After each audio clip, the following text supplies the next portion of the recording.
नमस्कार दोस्तों, most welcome to संभव एजुकेशन क्लासेस। भारत का भूगोल के इस पार्ट में हम लोग भारत के भौतिक विभाजन यानी physical region divideation of India की बात करेंगे और ये बेसिकली पार्ट नंबर 4 है। और इस पार्ट नंबर 4 में भौतिक विभाजन के जितने भी कॉन्सेप्ट हैं उनको हम सीखेंगे। पहले उस पर तथ्यात्मक जो है व्याख्या के रूप में उसका अध्ययन करेंगे और इसके बाद उस पर जो बेस्ड क्वेश्चन है जो प्रीवियस ईयर में पूछे गए आयोग द्वारा उनको हम इसमें शामिल करेंगे। यह series Uttar Pradesh PSC RO Bihar शिक्षक भर्ती परीक्षा के लिए सबसे महत्वपूर्ण है। तो आइए शुरुआत करते हैं, अपने पहले कॉन्सेप्ट को मजबूत करते हैं, उसके बाद नंबर आप क्वेश्चन पे आएंगे। आप यहां देख रहे होंगे तो पहली वाली स्लाइड में पहला वाला फिगर नंबर 1, 2 और 3, यह 70 मिलियन साल पहले, फिगर नंबर 1 70 मिलियन साल पहले कंडीशन भारत की कुछ ऐसी थी। आप कहेंगे कि यह साउथ हेमिस्फीयर में था और धीरे धीरे जब गोंडवाना लैंड से विखंडित हुआ तो आगे की तरफ प्रोसीड किया। आगे का मतलब उत्तर दिशा में, यह उत्तर दिशा में किधर जा रहा है? उत्तर दिशा में, उत्तर दिशा में प्रवाहित हुआ। अब यहां से अगर उत्तर दिशा में जाएगा तो जाहिर सी बात है यहां पर एक लाइन पड़ती है जिसको आप बहुत बढ़िया से जानते होंगे, equator. Equator equator equator equator का मतलब होता है भूमध्य रेखा। भूमध्य रेखा, भूमध्य रेखा, ऐसी रेखा जो पूरे ग्लोब को दो पार्टों में डिवाइड करे, एक नॉर्थ हेमिस्फीयर, दूसरा साउथ हेमिस्फीयर में। इक्वेटर पे तभी भारत इक्वेटर पे था। तो इसके साक्ष्य भी मिलते हैं कि यहाँ के धरातली उच्चावच, यहाँ की जलवायु की विषमताएं और कुछ ऐसे पौधे जो यह दर्शाते हैं कि भारत ट्रॉपिकल रीजन का ये प्रदेश है। वर्तमान में भारत की स्थिति ट्रॉपिक ऑफ कैंसर के ऊपर है, यानी कि ट्रॉपिक ऑफ कैंसर इसके मध्य से होकर गुजरता है। ट्रॉपिक ऑफ कैंसर, इसको बोलते हैं कर्क रेखा। कर्क रेखा यह 23 डिग्री एंड हाफ, 23.5 डिग्री पर स्थित है। अब आइए, अगर कर्क रेखा तक आप इसको ले आए हैं तो इंडिया के इधर जो देखेंगे यह पार्ट, यह आपका यूरेशियन प्लेट है। यूरेशियन प्लेट, यूरेशियन प्लेट है।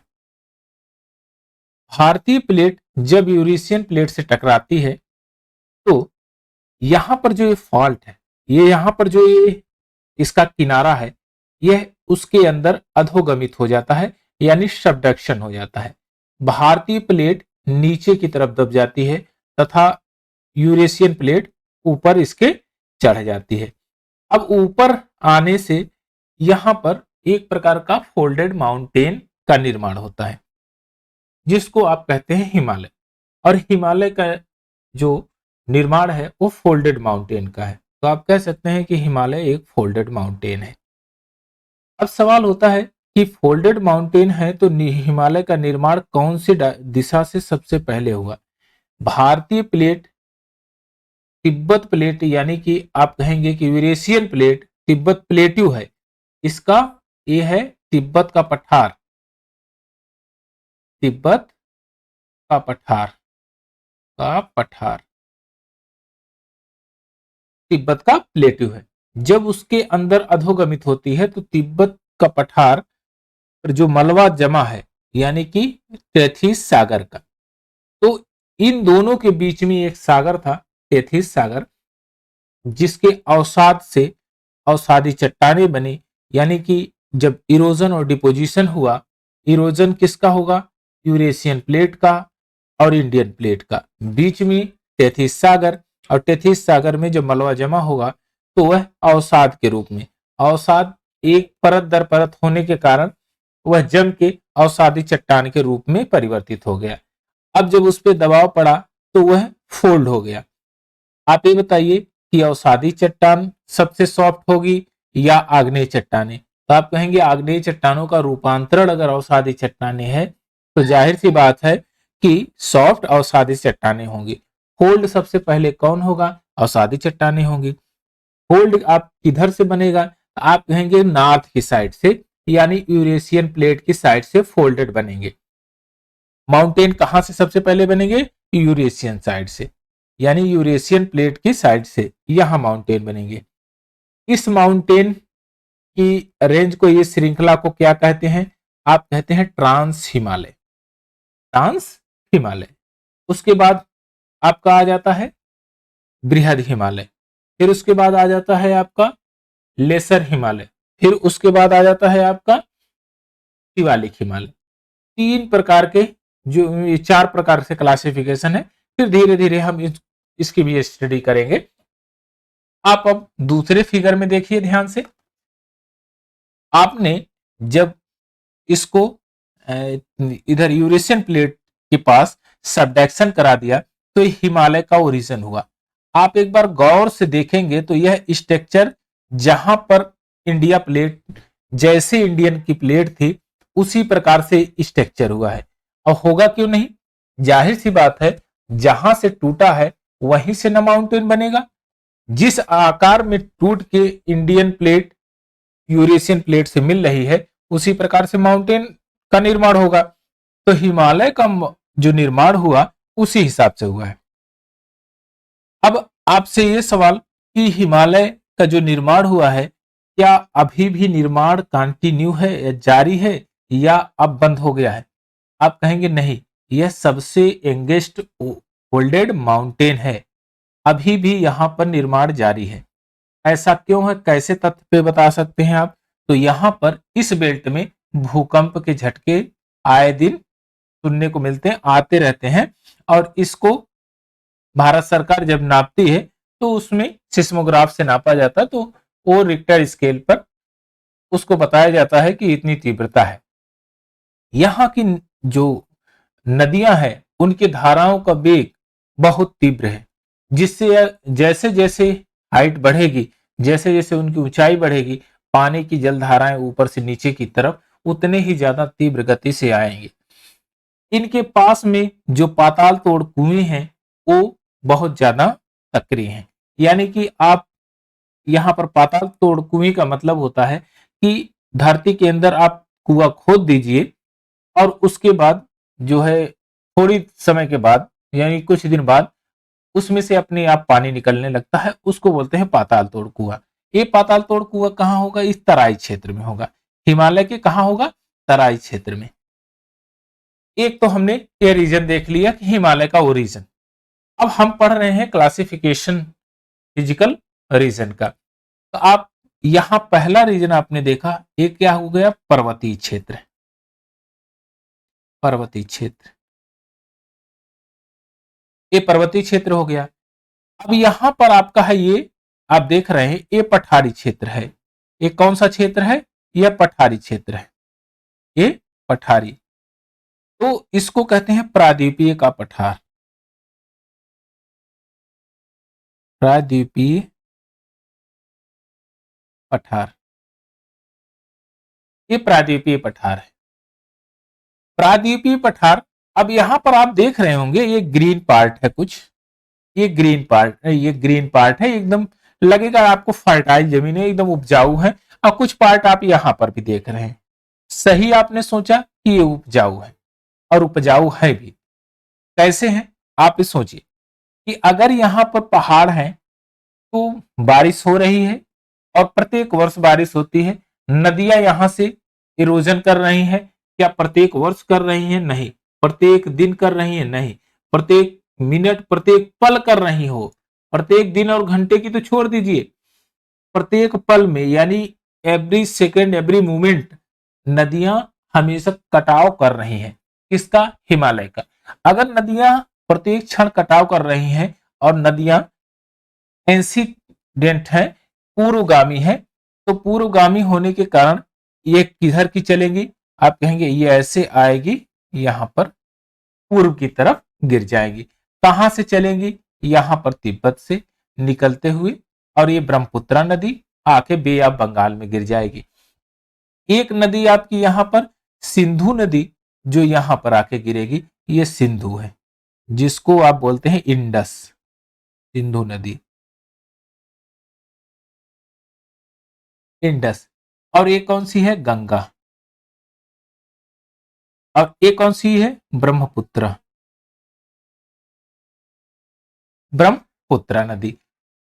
तो आपने देखा गंगा नदी और ब्रह्मपुत्रा नदी दोनों आके बे ऑफ बंगाल में गिर रही है, और ये सबसे बड़ी नदियों का जो है स्ट्रक्चर है। और भारत में जो तीन मेजर नदियां हैं, आपका सिंधु नदी, गंगा नदी और ब्रह्मपुत्रा, सबसे ज्यादा गंगा और ब्रह्मपुत्रा जो एरिया है उसमें सैंड का डिपोजिशन करेंगी, और यहाँ लैंड फॉर्म जो है फर्टाइल होंगे। आप ये बताइए, यहां से मिट्टी का कटाव होगा पर्वतीय क्षेत्र से, और यहां पर प्लेन में आके ये जमाव करेंगी।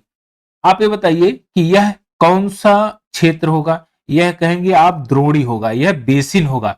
बेसिन क्या होता है? ऐसा भाग, ऐसा पार्ट जो थोड़ा सा दबा हुआ हो, गहरा हो। आप वात बेसिन देखे हैं? बेसिन दाहिने बाएं से उठा होता है और बीच में दबा होता है, तो मिट्टी वहीं पर जाकर डिपॉजिट होगी सबसे ज्यादा। और यही है कि जो यहां पर पहले बेसिन था, अब धीरे धीरे जब अवसादों का यहां पर जमाव होता है, यहां जमाव होता है, तो जो ऊपरी कटाव की मिट्टियां हैं, चाहे वो प्रादीपीय पठार की हो और चाहे वो हिमालय की हो, आके यहाँ जमा होती है, तो ये तराई क्षेत्र बनता है, और यहाँ पर फर्टाइल जमीन बनती है, और प्लेन जमीनें निर्माण होता है, प्लेन धरातल का निर्माण होता है।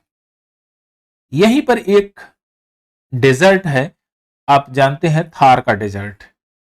यहां थार का डेजर्ट, यह सिंधु नदी के क्षेत्र में आता है। यहां पर औसतन वर्षा कम होती है, और यहां पर जो है सिंचाई की सुविधाएं ना होने के कारण यहाँ पर डेजर्ट है और रेगिस्तान टाइप में, और यहाँ पर जो है कटीली झाड़ियां भी पाई जाती हैं। तो यह भी क्षेत्र मैदानी क्षेत्र में ही आता है।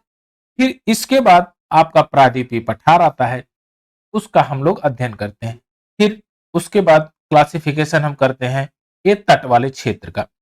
तटीय क्षेत्र कौन सा है? यह आपका है गुजरात, यहां से लेकर ये गुजरात का क्षेत्र है, यहां से गुजरात, यहां से हम स्टडी करते हैं यह तटीय क्षेत्र वेस्ट बंगाल यानी पश्चिमी बंगाल पर। तो तटीय क्षेत्र का जब हम अध्ययन करते हैं तो इसमें दो तटीय क्षेत्र हैं, एक पश्चिमी घाट तट और ये पूर्वी घाट तट। ये है पश्चिमी घाट, और ये है पूर्वी घाट। पश्चिमी घाट तट और पूर्वी घाट तट, इनका हम लोग अध्ययन करते हैं। और इसी पूर्वी घाट और पश्चिमी घाट के साथ में यहां पर अंडमान निकोबार द्वीप समूह है, और यहीं पर आपका छोटा छोटा द्वीप समूह है लक्षद्वीप, द्वीपों का भी स्टडी करते हैं। तो आइए नेक्स्ट स्लाइड लेते हैं और इसमें भी अन्य चीजों को समझते हैं। अब देखिए उसका क्या क्लासिफिकेशन, कैसे कैसे डिवाइडेशन है, इनको भी समझते हैं। यह आपका जो रीजन है यह पर्वतीय क्षेत्र है, पर्वतीय क्षेत्र, यह पर्वतीय क्षेत्र है। और यह जो आपका मरुस्थलीय क्षेत्र है,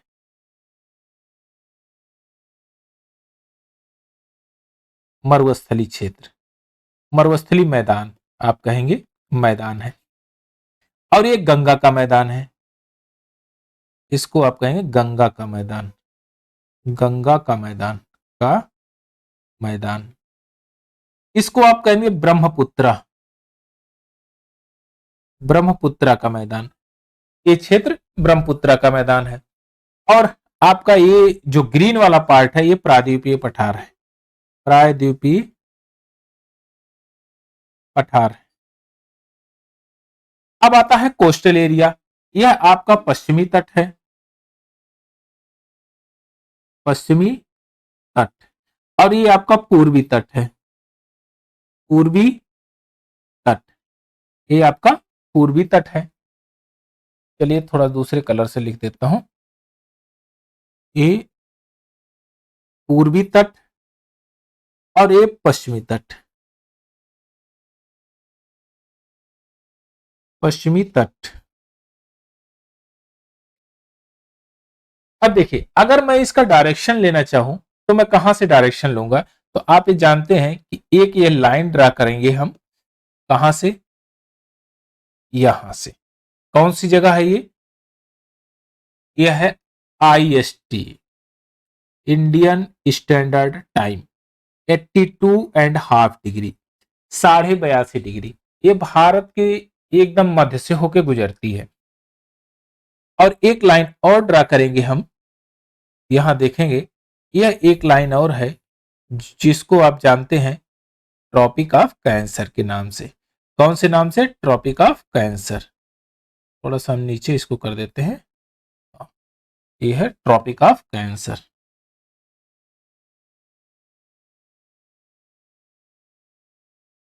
ट्रॉपिक ऑफ कैंसर जिसको आप कर्क रेखा बोलते हैं।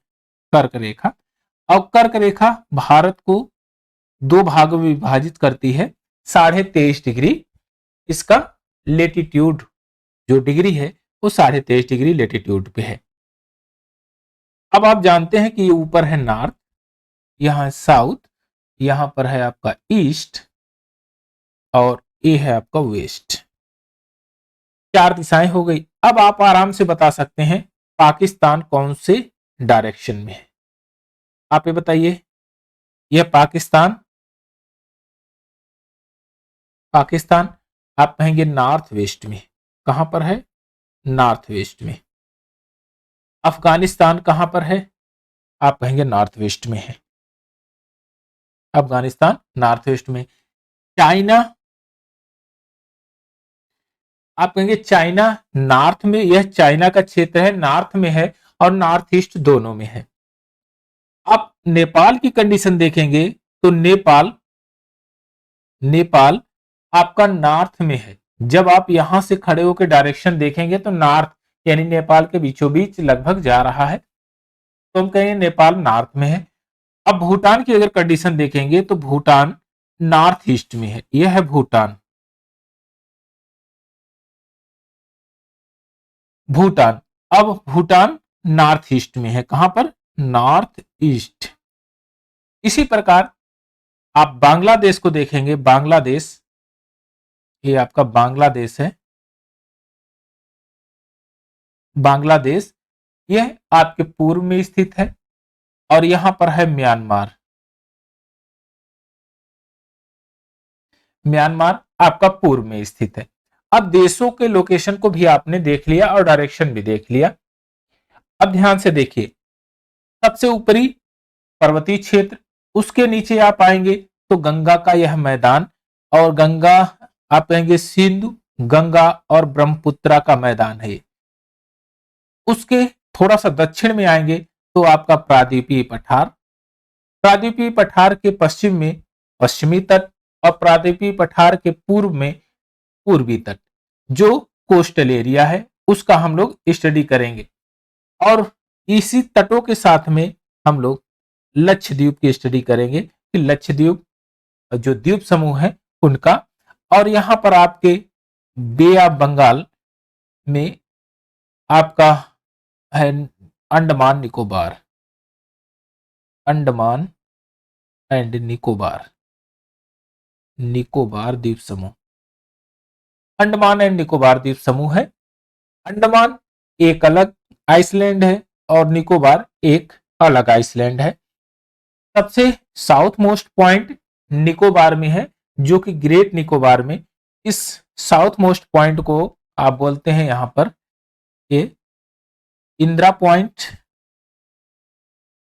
इंदिरा पॉइंट, इसको आप बोलते हैं पार्सन पॉइंट, और इसको बोलते हैं पिगमिलियन, पिगमिलियन पॉइंट।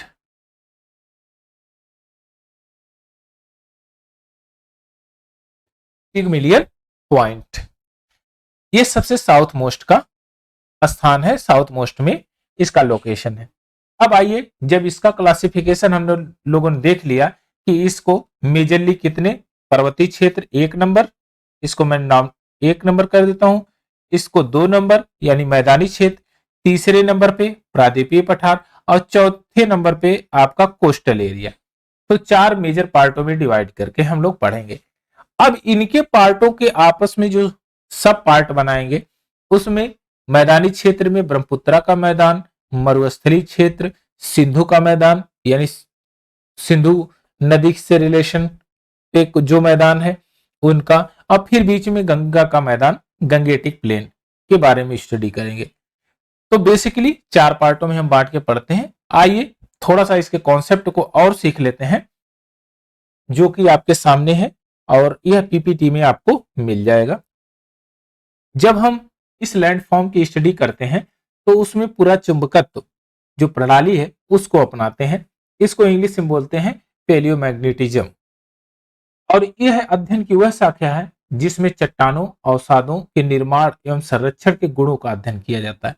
अर्थात चट्टानें कितनी पुरानी हैं, कौन से काल में बनी है, उनमें कौन से गुण है, उनका क्या इंपॉर्टेंस है, इन सब चीजों का अध्ययन उसमें किया जाता है। उनको बनने में भौतिक क्या प्रक्रम लगे हैं, क्या क्या घटनाएं हुई हैं, इनका भी अध्ययन उसी के साथ में किया जाता है। तो जब इनका अध्ययन किया जाता है तो इसी सब अध्ययन क्षेत्र को, इसी चुंबकीय अध्ययन क्षेत्र को पूरा चुंबकत्व अध्ययन कहा जाता है, जिसको पैलियोमैग्नेटिज्म कहा जाता है। और यह सबसे ज्यादा यूज किया अल्फ्रेड वेगनर जी ने। अल्फ्रेड वेगनर जी जो जियोग्राफर थे, जियोमॉर्फोलॉजिस्ट थे, और इन्होंने महाद्वीपीय विस्थापन सिद्धांत दिया। और यह कॉन्टिनेंटल ड्रिफ्ट थ्योरी, जो कि आज के समय में सबसे ज्यादा मान्यता प्राप्त थ्योरी है, महाद्वीपीय विस्थापन सिद्धांत। आप जिग्स ऑफ फिट का एक कॉन्सेप्ट है, उसको जब आप पढ़ेंगे तो आपके समझ में आएगा कि कभी ये सभी भूभाग एक ही जगह पर इकट्ठा थे, पेंजिया, और जो दाएं बाएं समुद्र था पेंथालसा था। फिर जब वो मध्य से बीच से टूटा तो ऊपर का भाग अंगारा लैंड, नीचे का भाग गोंडवाना लैंड, यानी कि साउथ वाला पार्ट जो है वो गोंडवाना लैंड और नॉर्थ वाला पार्ट जो है अंगारा लैंड। और भारत वही साउथ वाले पार्ट से निकल के आज यहां पर वर्तमान में इसकी लोकेशन जो है यूरेशियन प्लेट के साथ सटी हुई है। तो आप कह सकते हैं भारत कभी गोंडवाना लैंड का पार्ट था।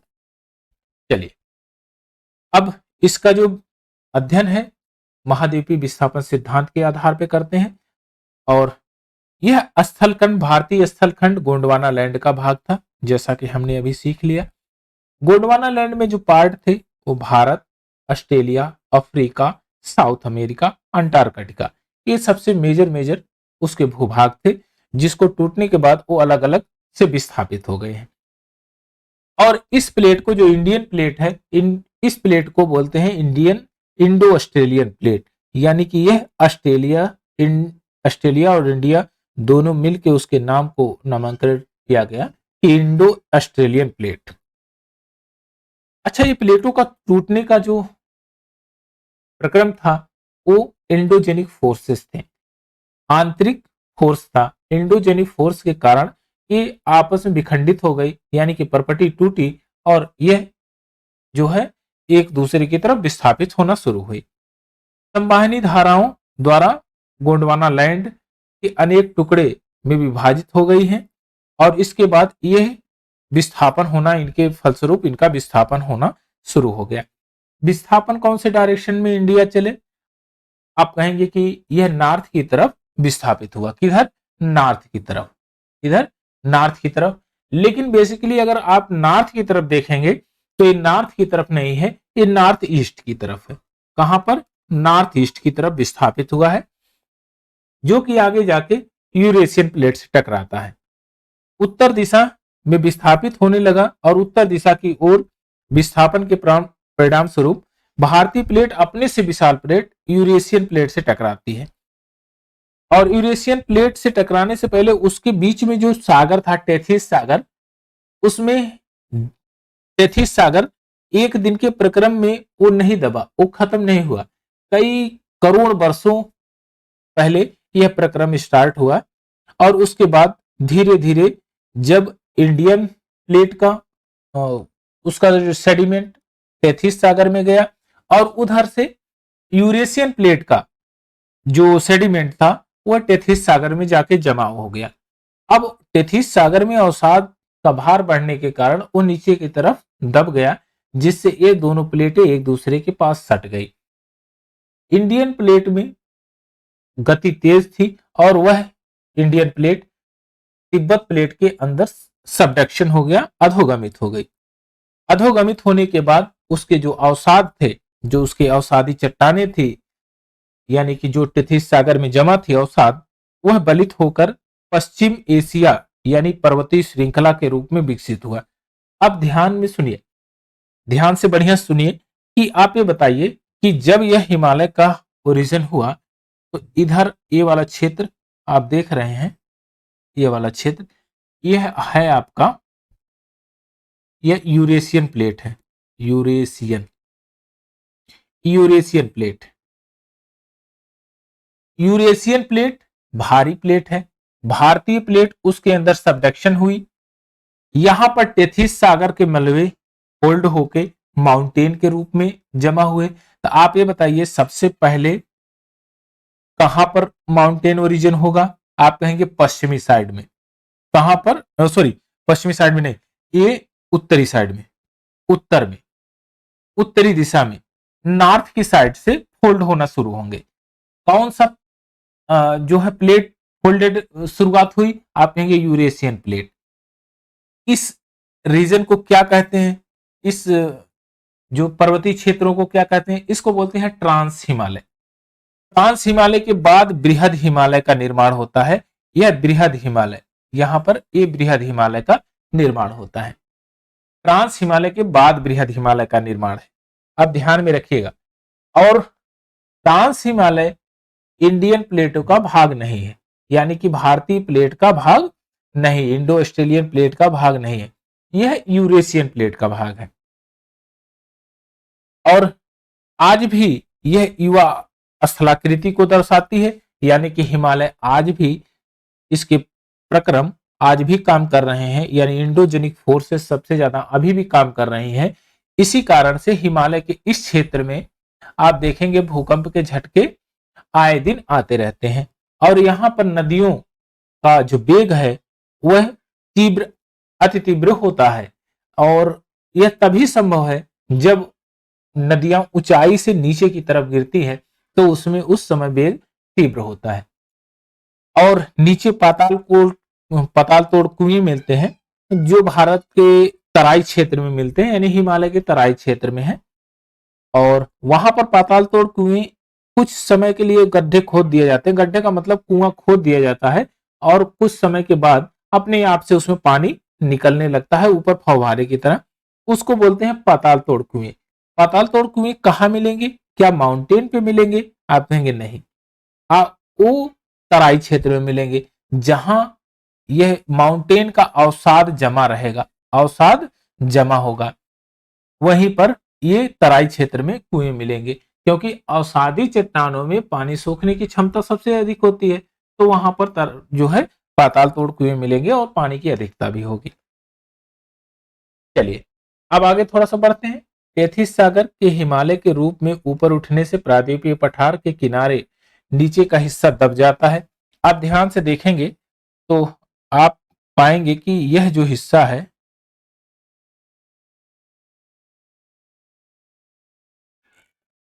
चलिए यह जो हिस्सा है यह द्रोणी के रूप में है, यह द्रोणी के रूप में है, यह हिस्सा दबता है, यह हिस्सा, यह एकदम ऐसा हिस्सा है जो बेसिन के टाइप में है। कैसा है? बेसिन के टाइप में है, यह बेसिन के टाइप में है। आप ये बताइए अगर ये बेसिन नुमा है तो क्या इधर से नदियों का बहाव इधर होगा? आप कहेंगे हाँ। क्या इधर से नदियों का बहाव होगा? हाँ होगा। क्या पर्वतीय क्षेत्र की नदियां इसमें आके मिलेंगी? आप कहेंगे हाँ मिलेंगी।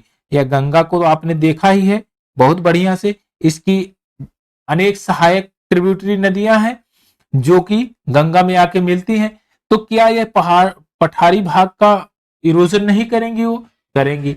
डिपॉजिट कहाँ करेंगी? बेसिन में ही तो डिपॉजिट करेंगी, क्योंकि उनका वेग कम हो जाएगा, स्पीड कम हो जाएगी, और जो उसमें मलबा लेकर आ रही हैं वहीं पर छोड़ देंगी। यह धीरे धीरे ऊपर की तरफ उठेगा, अर्थात वह फटना शुरू हो जाएगा, उस पर मिट्टी लेयर दर लेयर पड़ती रहेगी और वह एकदम फर्टाइल जमीन हो जाएगी, और उसमें अवसादों के कारण वह पूरी तरह से ढक जाएगी और एकदम प्लेन जमीन के रूप में हो जाएगा। इस प्रकार के जो निक्षेप हैं उनको कहते हैं जलोढ़ निक्षेप। चलिए थोड़ा सा आगे और बढ़ते हैं। यह द्रोणी आपने सीखा कि द्रोणी कहां पर मिलेगी। सबसे पहले वो गंगा का जो बेसिन है, जो गंगा का मैदान है, वह कभी द्रोणी के रूप में था, वो बेसिन के रूप में था, नदियों का जो है बहाव उसी साइड में था। उत्तर के पर्वतों या प्रादीपीय पठारों के बहने वाली नदियां अवसादों को निक्षेप करती हैं यहां पर, और जलोढ़ जो है निक्षेप के कारण विस्तृत भूभाग पर उत्तरी मैदान का निर्माण होता है, जैसा कि आपने अभी सीख लिया। फिर आता है आपका प्रादीपीय पठार। पृथ्वी की सतह का प्राचीनतम पठार है। ये प्री कैम्ब्रियन काल का है। यह जो पठार है प्रादीपीय पठार,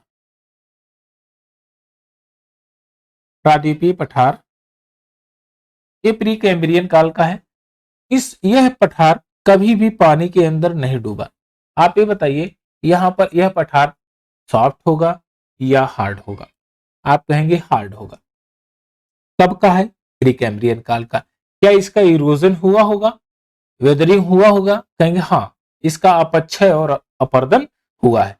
काफी ज्यादा होने के बाद यह जो बड़े बड़े इसके माउंटेन थे वो अपना अस्तित्व खोते चले जा रहे हैं। इसमें कोई एक ऐसा उदाहरण जो आपके दिमाग में चल रहा हो? आप कहेंगे इसका सबसे बढ़िया उदाहरण है अरावली पर्वत को देख लीजिए, जो वर्ल्ड का ओल्डेस्ट माउंटेन है, और वर्ल्ड का ओल्डेस्ट माउंटेन यहां पर अरावली पर्वत यहां पर है आपका अरावली पर्वत, और ये वर्ल्ड का ओल्डेस्ट माउंटेन है। यह अपने अस्तित्व को धीरे धीरे खोता चला जा रहा है, क्योंकि इसका वेदरिंग और इरोजन होता है, और इसके जो तलहटी क्षेत्र हैं वहां पर ये जाके डिपॉजिट हो रहा है इसके सेडिमेंट। प्रादीपीय भाग भारत का सर्वाधिक स्थिर भाग है। ये प्रादीपीय पठार वह स्थिर है। प्रादीपीय पठार आग्नेय चट्टानों से बना है। रूपांतरित शैली क्या है? आग्नेय चट्टाने के वेदरिंग यानी कि अपक्षय और अपर्दन इरोजन दोनों के प्रक्रम के कारण जो शैल टूट के छोटे छोटे रवे में बदलते हैं वह उनका रूपांतरण रूप है। उसी को बोला जाता है, उन शैलों को रूपांतरित शैली। ऊंची ऊंची पहाड़ियां और चौड़ी चोटियों से बना है जो आग्नेय चट्टाने, वो मेघालय का पठार प्रादीपीय पठार के बहिर्गामी आउटलेयर, यानी कि मेघालय का जो पठार है, मेघालय आप यहां पर देखेंगे, यह मेघालय क्षेत्र यह भी प्रादीपीय पठार का ही एक भाग था। एक बार थोड़ा सा गौर करिएगा, ये पहली वाली स्लाइड में आप देखिए तो आपको यहां समझ में आएगा। यह देखेंगे आप, ये प्रादीपीय पठार का भाग है कि नहीं। आप कहेंगे ये जितना भी ग्रीन वाला पार्ट है ये प्रादीपीय पठार है, तो आप ये बताइए कि यह प्रादीपीय पठार होगा कि नहीं। आप कहेंगे हाँ, यह भी प्रादीपीय पठार है। चलिए अब इतना तो एकदम समझ में आ गया होगा, फंडा क्लियर होगा।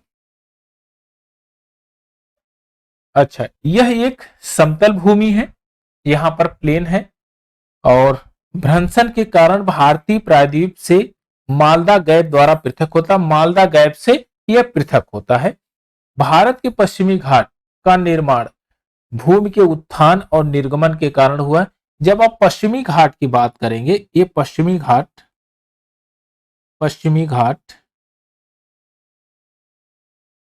तो आप ये कहेंगे कि यह खड़ा कगार है। क्यों ऐसा खड़ा कगार है? यह कभी अफ्रीका का भाग हुआ करता था, अफ्रीका में टच था, तो वो गोंडवाना लैंड का पार्ट था, और वहां से टूटने के बाद आगे की तरफ जब मूव किया यानी कि उत्तर दिशा में, तो यह किसी अन्य पर्वत या अन्य शैल खंड से नहीं टकराया। तो इसमें किसी भी प्रकार का कोई परिवर्तन नहीं होगा। लेकिन जब यह क्षेत्र तिब्बत प्लेट्यू यानी कि तिब्बत के पठार से टकराता है तो यह अधोगमित हो जाता है, यह हिस्सा नीचे की तरफ दब जाता है और पश्चिमी घाट जो है ऊपर की तरफ उठ जाता है। इसलिए पश्चिमी घाट पर्वत की ऊंचाई ज्यादा है और यह पर्वत नहीं है, यह पश्चिमी घाट मैदान के रूप में है। हालांकि ऊंचाई बढ़ने के कारण उसमें जो माउंटेन थे उनकी हाइट भी बढ़ गई। अब आपसे क्वेश्चन कि पश्चिमी घाट पर्वत के सहारे आपका बेसिन जो है डेल्टा बनेगा या नहीं बनेगा, और डेल्टा अगर बनेगा तो क्या कारण है डेल्टा बनेगा। तो आप कहेंगे डेल्टा बनेगा ही नहीं, यहां पर जो है वाटरफॉल होगा, नदियां सीधे समुद्र में गिरेंगी और वाटरफॉल बनाएंगी, क्योंकि यह खड़ा कगार है, पश्चिम का खड़ा कगार है। डेल्टा कहां बनेगा, आप कहेंगे बे ऑफ बंगाल में, बे ऑफ बंगाल कहां पर बनेगा, बे ऑफ बंगाल में। यहां पर गंगा, ब्रह्मपुत्रा, फिर महानदी, फिर यहां पर कावेरी और जितनी भी साउथ की नदियां हैं कहां पर गिर रही हैं, बे ऑफ बंगाल में। बड़ी बड़ी नदियां हैं, अपने साथ इरोजन कर रही हैं और नदियों में समुद्र में ले जाकर डिपॉजिट कर रही हैं, तो यहां पर डेल्टा बनेगा। और यहां पर पश्चिमी घाट पर वाटरफॉल बनेगा, यानी कि यह है पूर्वी घाट, पूर्वी घाट। चले, भारत की भूमि बहुत अधिक भौगोलिक विभिन्नताओं को दर्शाती है। जाहिर सी बात है, आपने पर्वतीय क्षेत्र देखा, मैदानी क्षेत्र है, पठारी क्षेत्र है, तटीय भाग है और तटीय भाग का मैदान है। उसके बाद आपके आइसलैंड है, जो छोटे छोटे आइसलैंड है, कुछ अरब सागर में है, कुछ भी आप बंगाल में है। चार प्राकृतिक प्रदेशों में हमने बांट के इसको पढ़ा, उत्तर का पर्वतीय क्षेत्र, विशाल मैदान, प्रायद्वीपीय पठार और तटवर्ती तथा द्वीप, यानी तटों का अध्ययन तथा द्वीपों का अध्ययन। अगर इसका मेजर क्लासिफिकेशन को भी और सब क्लासिफिकेशन करें, यानी कि सब पार्ट में बांटेंगे, तो 6 पार्ट में हम बांट के पढ़ते हैं उसको। अभी 1 बाय 1 करके हम लोग पढ़ेंगे। इसमें जो चट्टानों का कालानुक्रम है वो कुछ इस प्रकार से है कि धारावाड़ चट्टाने, धारावाड़ क्रम की चट्टानों का निर्माण आर्कियन युग में हुआ। तो आर्कियन युग की चट्टानों के रूपांतरण है, सॉरी, इसमें एक देखिए ध्यान से, इसमें कह रहा है धारावाड़ क्रम की चट्टाने, तो सबसे पहले जो चट्टाने बनी वो आर्कियन युग की चट्टाने थी। वो आर्कियन युग की चट्टाने, जब इनका निर्माण इससे हुआ है, यानी कि आर्कियन युग की चट्टानों का जब वेदरिंग इरोजन हुआ तो उसी सेडिमेंट से, उसी के अवसाद से धारावाड़ क्रम की चट्टाने बनी, यानी कि आर्कियन क्रम की चट्टानों का रूपांतरण भाग है, यानी भ्रंशन। ये शिलाएं अत्यधिक धात्विक हैं, इसमें लोहा, सोना, लोहा, मैग्नीशियम, अभ्रक, कोबाल्ट, क्रोमियम, तांबा, टंगस्टन, सीसा, खनिज आदि मिलते हैं। आप ये बताइए कि जो आर्कियन क्रम की चट्टाने थी वो आप कहेंगे कि आग्नेय चट्टाने के रूप में थी। सबसे पहले आग में जो तपाया जाएगा तो जाहिर सी बात है उसमें वह ठोस होगा ही, और अगर जलने के बाद वह ठोस है तो उसमें जो मेटल्स होंगे वह भी ठोस होंगे, उसका जो रूपांतरण होगा, उसका जो क्षरण होगा वह भी कुछ उसी के ही धातु से होगा, यानी वही विशेषता रखे हुए होगा अपने। तो आर्कियन क्रम की जो चट्टाने थी वो भारी थी, नीस ग्रेफाइट से बनी थी, शिष्ट से बनी थी। वही जब आप रूपांतरण हुई तो धारावाड़ क्रम की चट्टाने बनी। तो आप ये बताइए कि उसमें भारी वस्तुएं पाई जाएंगी कि नहीं, भारी मेटल्स पाए जाएंगे कि नहीं, खनिज पदार्थ भारी होंगे कि नहीं। आप देखिए इसमें से कोई भी हल्का है, सोना, लोहा, मैग्नीशियम, अभ्रक, कोबाल्ट, क्रोमियम, तांबा, टंगस्टन, सीसा, कोई भी हल्की धातु नहीं है, सब भारी धातुएं हैं।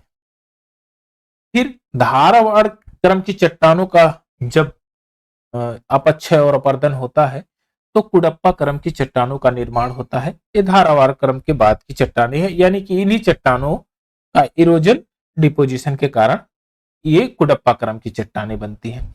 अच्छा, धारवाड़ क्रम की चट्टाने, कुडप्पा क्रम की चट्टाने, ये क्या है? इनका नामांकन कैसे पड़ा?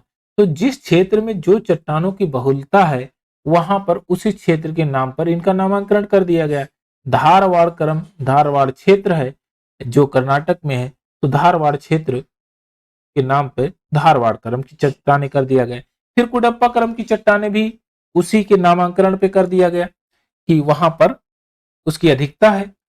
उसके बाद विंध्यन क्रम की चट्टाने आती हैं। कुडप्पा क्रम की चट्टानों के बाद, कुडप्पा क्रम की चट्टानों का जो अपक्षय आवर्तन होता है उसके बाद विंध्यन क्रम की चट्टाने आती हैं और बनती हैं। इसमें चूना पत्थर, बलुआ पत्थर, चीनी मिट्टी और वर्ण मिट्टी आदि प्राप्त होती हैं।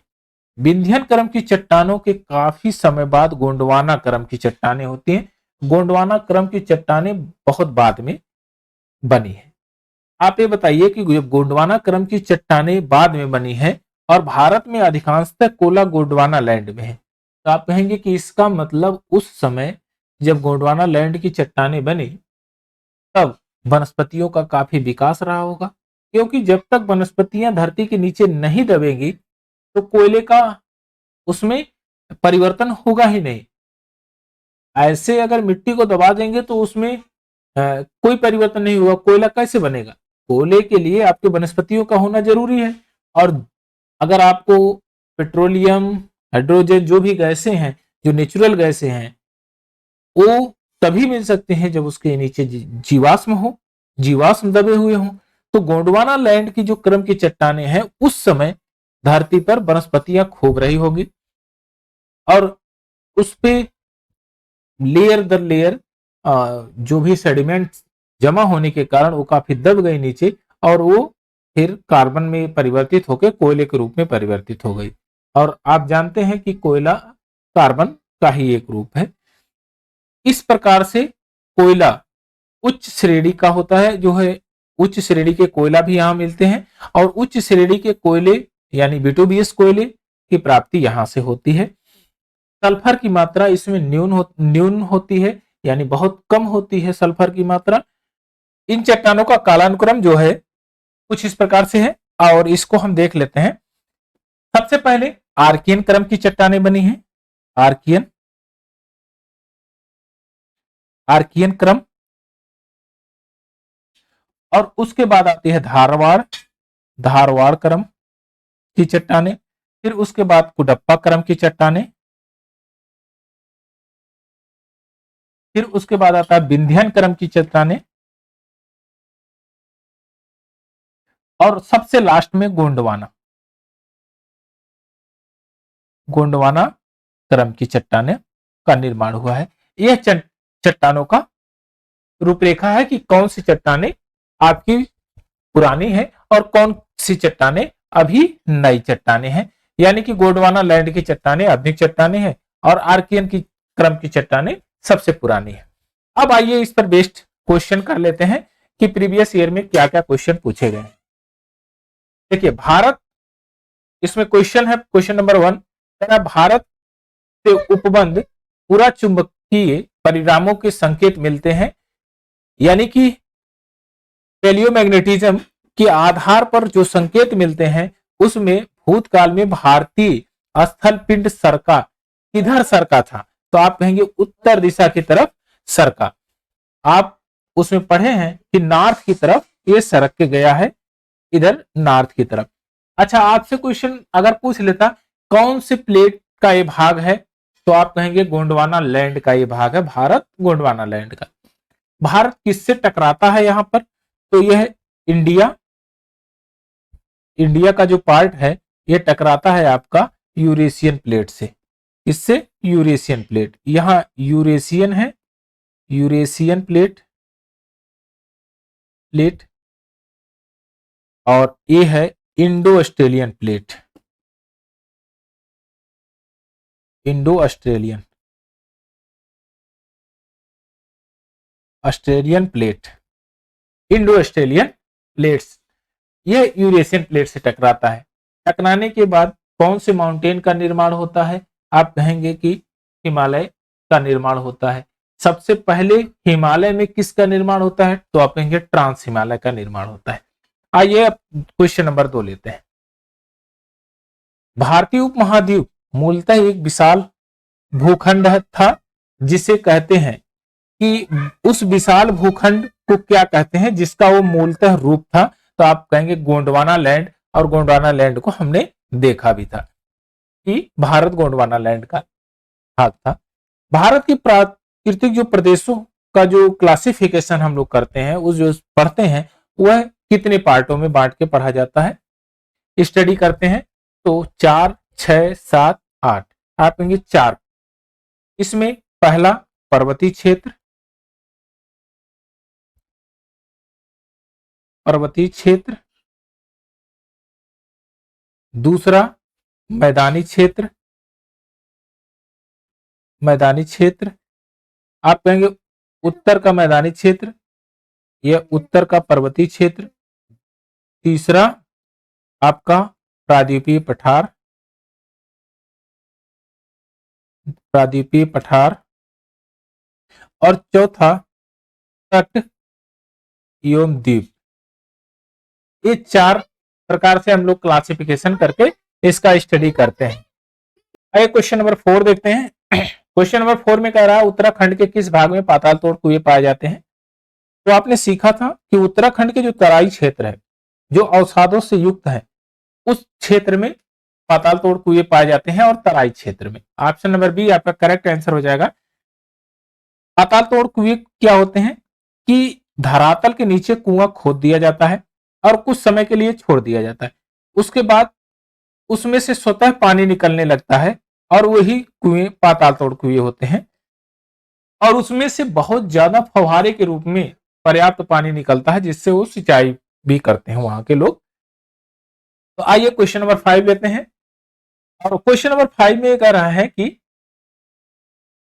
कु आकार की जो रचना है, इसके संबंध में कुछ कथन दिए गए हैं, और इन कथनों पर विचार करके आपको नीचे दिए गए कथन को सही, नीचे दिए गए ऑप्शन को सही करना है कि ऑप्शन नंबर कौन सा सही होगा।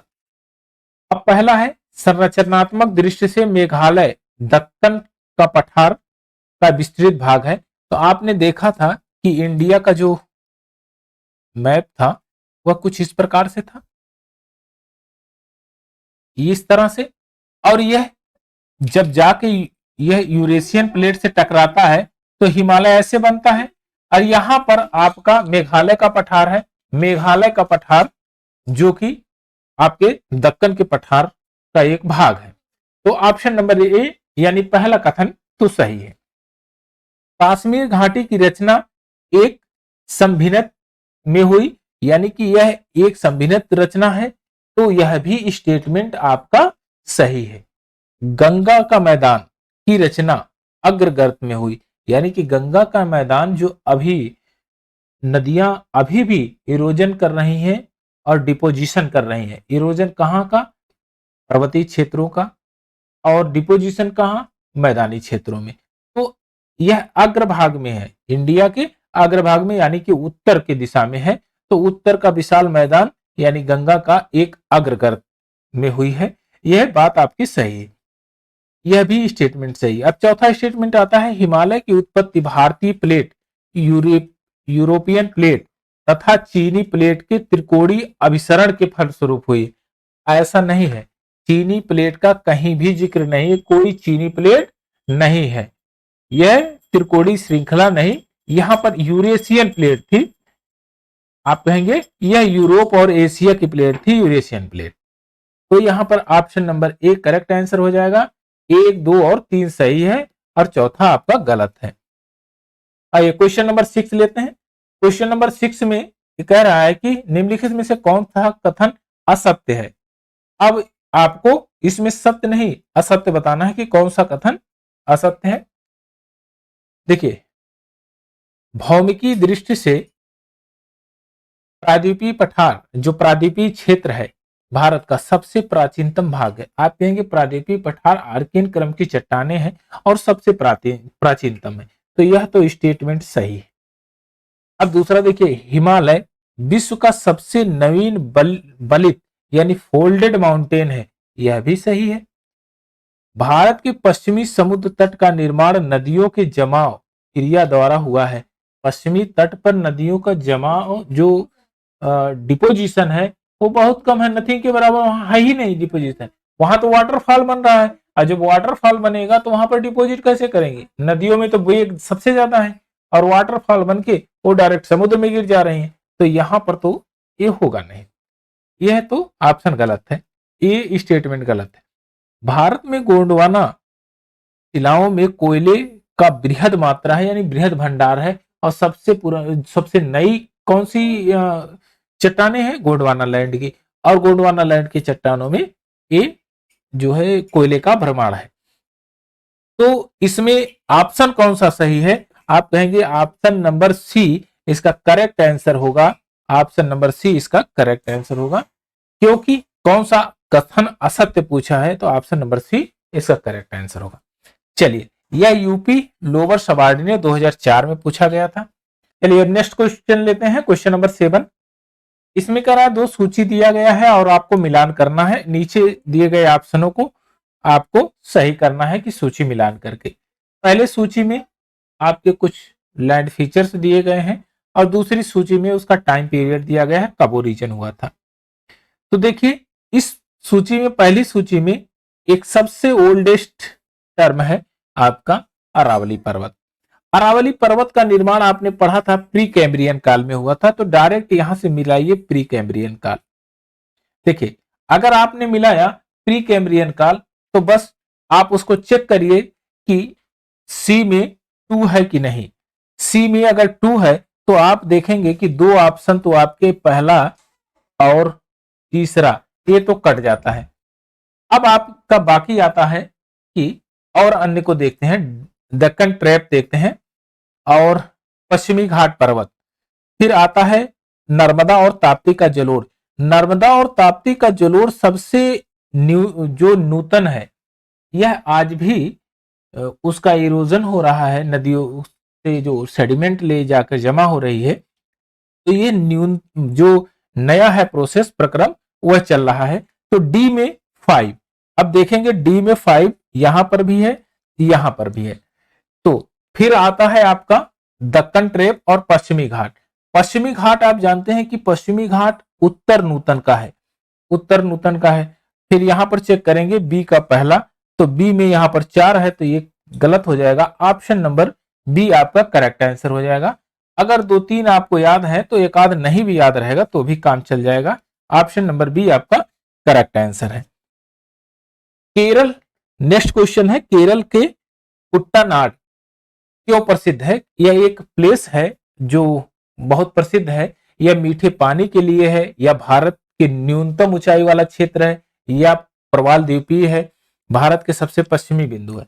तो आप ध्यान से देखिए, यह प्रवाल द्वीपीय तो है ही नहीं, क्योंकि प्रवाल द्वीपीय में केवल 2 ही है, जो अरब सागर में है लक्षद्वीप, और बे ऑफ बंगाल में आपका अंडमान निकोबार द्वीप समूह।